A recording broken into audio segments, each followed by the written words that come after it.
My name is Jacqueline, and if you are hearing my story now, it is because betrayal has burned itself so deeply into my soul that silence is no longer an option. I once believed in loyalty and family, in the kind of love that could withstand storms. But storms are nothing compared to the venom of those you trust most. It was not the sea that nearly destroyed me, it was the man I married and the mother who birthed him. We had come to Spain on what I foolishly thought was a family vacation, a chance to breathe and repair the cracks in our marriage.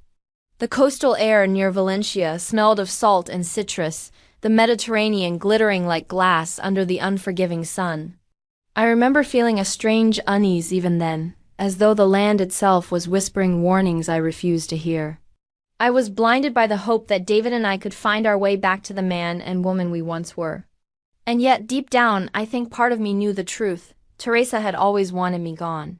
She was not content to share her son's loyalty, not even with his own wife, not even with his own daughter. The boat trip began innocently enough. David had rented a small yacht for the day, its white sails sharp against the endless blue. Clara, our daughter, clutched her stuffed rabbit as she skipped across the deck, laughing in the sunlight. My heart swelled with love for her. She was the only untainted piece of my life, my reason for breathing. David smiled too, but it was the kind of smile that never reached his eyes anymore. He had been cold to me for months, his silences heavy, his glances avoiding. And Teresa, his mother, sat near the bow with her oversized hat and smug face, her gaze darting to me like a predator stalking prey. I should have known. God help me, I should have known. When the boat slowed near a rocky, barren island, I was confused.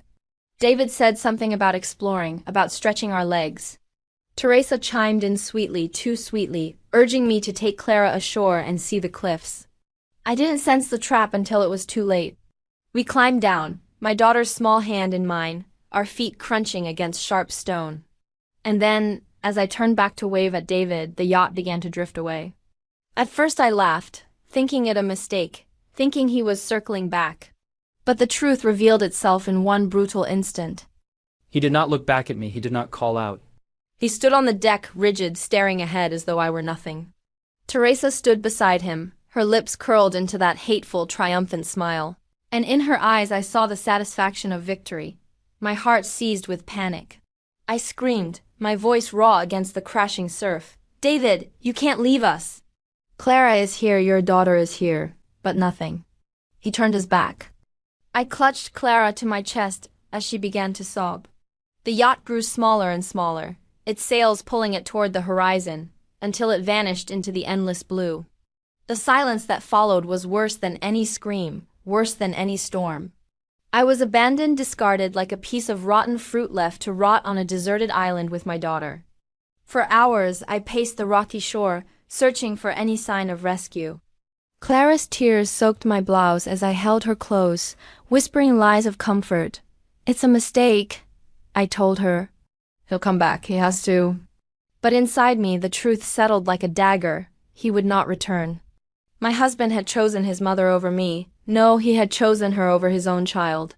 The betrayal tasted of bile, of something rotten I could never spit out. As the sun sank and shadows stretched across the barren landscape, despair clawed at me. There was little on that island, no shelter, no food, only jagged cliffs and a few twisted trees that groaned in the wind. My throat burned with thirst. Clara clung to me, her body trembling. Every instinct screamed at me to collapse, to weep, to surrender. But then, in the depth of that darkness, something shifted. Rage, pure, unrelenting rage. It rose inside me like fire, hotter than the Spanish sun, burning away the last of my weakness. Betrayal had broken something inside me, but in its place, it forged steel. I would not allow Teresa to win. I would not allow David to erase me, to discard me as though I were meaningless. I held Clara's tiny hand and made a silent vow under the blood-red sky. We would survive. And not only would we survive, we would make them regret the day they turned their backs on us.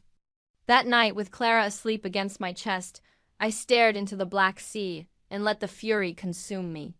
I imagined tearing Teresa's smug smile from her face. I imagined watching David's empire crumble around him, his wealth reduced to ashes, his pride shattered. I did not dream of forgiveness.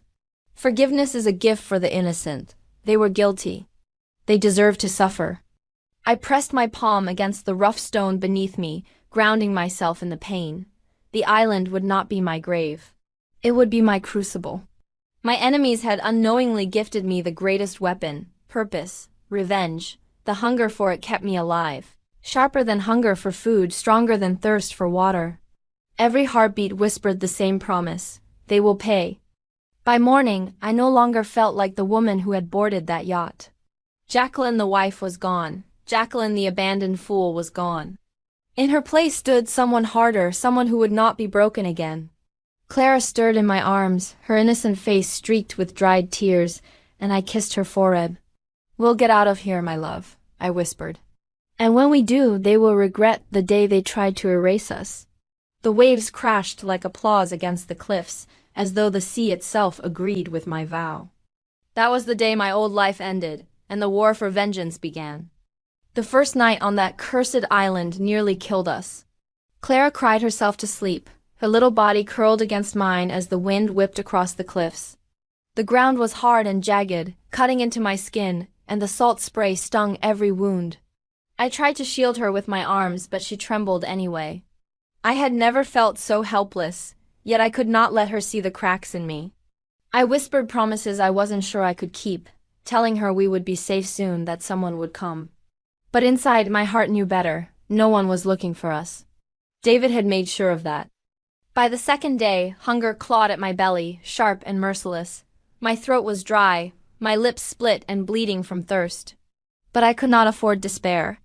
I forced myself to scour the island, scraping my hands on sharp stone as I searched. When I found shallow pools of rainwater trapped in rock crevices, I nearly wept. It was warm, dirty, barely enough to wet our lips, but it kept us alive. Later, I discovered thorny bushes bearing tiny, sour fruits. They were bitter, the kind that scraped the throat as you swallowed, but Clara ate them with gratitude in her eyes.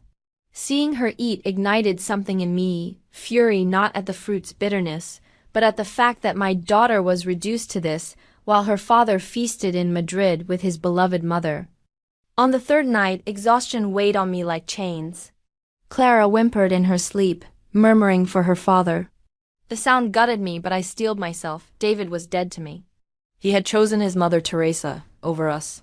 He had chosen betrayal. If Clara grew up without a father, then so be it, but she would grow up knowing her mother fought like a wolf to keep her alive. That was my promise. The fourth morning brought salvation.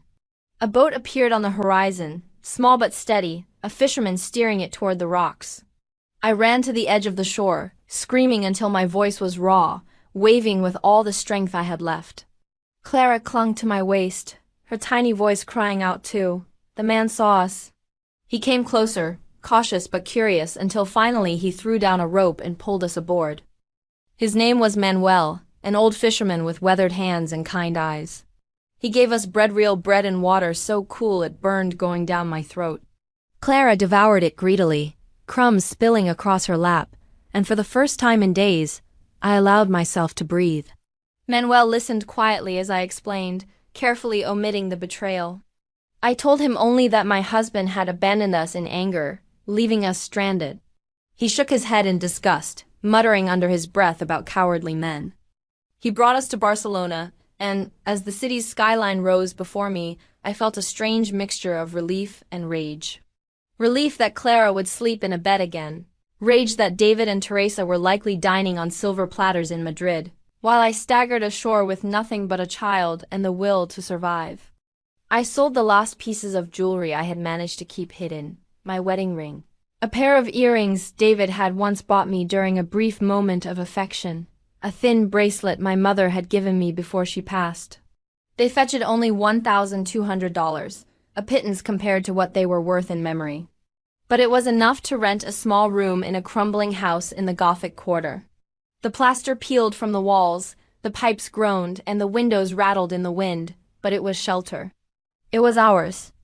At night, as Clara slept, I sat by the flickering light of a candle and planned.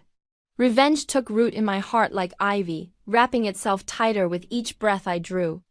I thought of David's hands on the yacht's wheel, steady as he sailed away from me. I thought of Teresa's smile, venomous and smug. Those images became fuel. They kept me awake when exhaustion pressed heavy on my eyelids. They sharpened my mind when despair threatened to drag me down. I began to track them from afar. News of David reached Barcelona easily enough: his business dealings, his dinners, his travels between Madrid and Seville. With Teresa always at his side, he flourished. They had bought a mansion in Madrid, marble floors polished until they shone, chandeliers glittering above their heads as though mocking the dim candlelight by which Clara and I ate our meager bread. I imagined those chandeliers crashing down upon them, their precious marble stained with spilled wine and fear. The knowledge that they lived in luxury while I scraped by on crumbs set my blood on fire. But hatred taught me patience. It whispered that to strike too soon was to waste the gift of pain. I needed to wait, to gather strength, to sharpen my blade in silence until the moment came to cut. Days in Barcelona were hard, but Clara gave me reason to push on. I found work cleaning rooms in a small inn, the kind frequented by weary travelers and drunk sailors. The wages were pitiful, but every coin mattered. I saved each dollar as though it were a weapon I would one day wield against my enemies. I ate sparingly, letting Clara have the larger share. Hunger became familiar, a companion I no longer feared. I wore my suffering like armor, knowing it made me harder, stronger. Sometimes, when the nights were especially cold, I would walk the streets of the Gothic quarter after putting Clara to bed, listening to the whispers of the city. I watched the wealthy pass by in their fine coats, their pockets heavy with money, their laughter echoing through narrow alleys. I memorized their arrogance. It reminded me of David, it reminded me of Teresa. And each time I clenched my fists and promised myself their downfall. I no longer dreamed of reconciliation. That part of me had died on the island. Now I dreamed only of vengeance. I dreamed of Teresa's voice breaking as she begged for mercy she would never receive. I dreamed of David watching everything he had built crumble to dust, his pride ground into the dirt, his name cursed instead of praised. I dreamed of standing above them, not as their victim but as their judge. Hatred, I discovered, is a teacher. It taught me how to wait. It taught me how to sharpen my silence into a weapon. And most of all, it taught me how to turn every dollar I earned, every tear I shed, every bruise I carried, into fuel for the fire that would one day consume them. This was no longer about survival. Survival was merely the beginning. What I wanted now was retribution. And I would have it, no matter how long it took. 2 years passed, though to me they felt more like 2 lifetimes. The woman who had once boarded that yacht with naive hope was dead. I had buried her on the island along with my tears. What rose in her place was harder, sharper, carved by survival and sharpened by hatred. Barcelona had been my forge. Every coin I earned, every humiliation I swallowed, every night I went hungry had become a hammer shaping me into something new. By the time Clara was 8, I had clawed my way into a better life.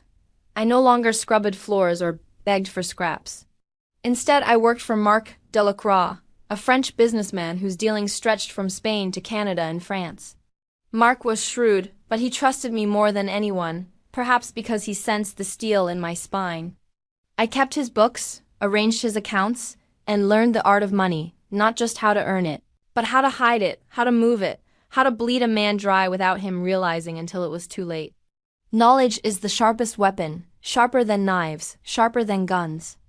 Marc often paid me in pounds rather than dollars, and I hoarded them with religious devotion. By the end of 2 years, I had saved nearly £18,000, enough to keep Clara safe. Enough to rent homes in 2 cities if needed, enough to fund my revenge. And revenge was all that mattered now. I began to follow David's life again, carefully, silently, the way a hunter studies the movements of prey. Madrid had given him everything Barcelona had taken from me. He owned a mansion with marble floors, velvet curtains, and chandeliers dripping with crystal.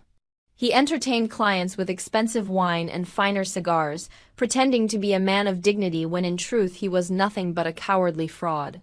His business thrived, especially with investors from Canada and France, and in every report I read, his name was praised. But I knew him. I knew the rot under his polished surface, and I knew his greatest weakness: arrogance. He believed the past was dead, that I was buried somewhere beneath the sea. He thought me erased. That was his mistake. Teresa, too, had grown comfortable. She was often seen in the markets, gossiping with wealthy wives, her sharp tongue slicing reputations to ribbons. They said she was feared, admired, respected. I laughed when I heard it. If only they knew the kind of woman she really was, the kind who would abandon her son's wife and granddaughter to die, all for the thrill of control. She thought herself untouchable. She thought the power she wielded in Madrid's social circles made her queen. But queens fall too, and when they fall harder than anyone else. When the time came, I'd told Clara only that I had business to tend to. She was too young to understand the war raging inside me, too innocent to carry the weight of my vengeance. I left her in the care of a trusted friend in Barcelona, kissed her forehead, and boarded a train to Madrid. The city rose before me like a jewel wrapped in Aragon's grand boulevards lined with ornate buildings, the hum of wealth in every corner. Lights glittered, voices laughed, music spilled into the night. But I did not see beauty. I saw prey. I rented a small apartment across from their mansion. From my window, I could see the glow of their dining room, hear faint echoes of their laughter carried by the evening air. I would sit in the darkness, watching them through the glass, my chest tight with fury. There they were, feasting like royalty, while Clara and I had once chewed bitter fruit on a barren island. Every smile they shared was another wound, every laugh another scar. But instead of breaking me, those wounds hardened me further. I fed on them. They kept me awake, kept me sharp. Madrid pulsed with arrogance, but my heart was stone. I walked the streets, studied their routines, and mapped every detail of their lives. David left the mansion early each morning, often to meet business partners in the grand cafes of the city. Teresa spent her afternoons at the markets or in parlors with her circle of sycophants. I took notes, memorized patterns, and began to weave my plan. Revenge is not a single strike, it is a symphony of destruction. To make it last, you must play every note with precision. My first step was infiltration. With Mark's connections, it was easy enough to gain knowledge of David's finances. I slipped through his accounts like smoke, learning which banks he used, where his money flowed, who he trusted. I discovered his taste for rare wines, the kind that cost thousands of dollars a bottle, and his tendency to brag when drunk. Bragging men are dangerous, but they are also predictable. Every day I drew closer, and with every detail I uncovered, my aggression grew sharper. I was not content with ruining his wealth alone. No, I wanted him broken. I wanted him to feel the kind of abandonment he had inflicted on me. I wanted Teresa's name to be spat like poison in the streets, her face lowered in shame. I remember one evening in particular. I stood by my window, the candlelight behind me casting my shadow against the wall. Across the street, the mansion glowed like a beacon. I saw them through the glass, raising their glasses in a toast, laughing. My fingernails dug into the windowsill until the wood cracked. "Enjoy it while you can," I whispered. "Every drop of wine you drink, every bite of food you eat, it's borrowed time. I am here, and I will take it all from you." The fury inside me was no longer just anger, it was power. It filled my veins, steadied my hands, sharpened my thoughts. I was no longer the Jacqueline who had been abandoned on that island. I was vengeance itself, waiting for the perfect moment to strike. And the moment was drawing closer. Revenge is not a single strike of lightning. It is a storm that builds, silent and relentless, until the skies themselves break open. For 2 years I had prepared the storm. I had waited in silence, sharpening my hatred into a blade. Now, finally, it was time to use it. My revenge did not roar at first, it whispered. It crept into David's life like smoke through cracks in the walls. With Mark's guidance, I falsified transactions, altered figures, and redirected funds. I knew the weaknesses in David's business because I had once helped him build it. I turned that knowledge into poison. A transfer here, a missing document there, whispers about unreliable shipments, rumors of embezzlement. I planted seeds everywhere. In business, reputation is worth more than money. Within 6 months, his clients began to hesitate. Investors pulled out. Creditors circled like vultures. David, who once walked Madrid like a king, now staggered under the weight of debts he didn't understand. But financial ruin was only the beginning. I wanted him stripped of dignity. I wanted him to feel the heat of shame burning his skin the way I had felt the sun scorch me on that island.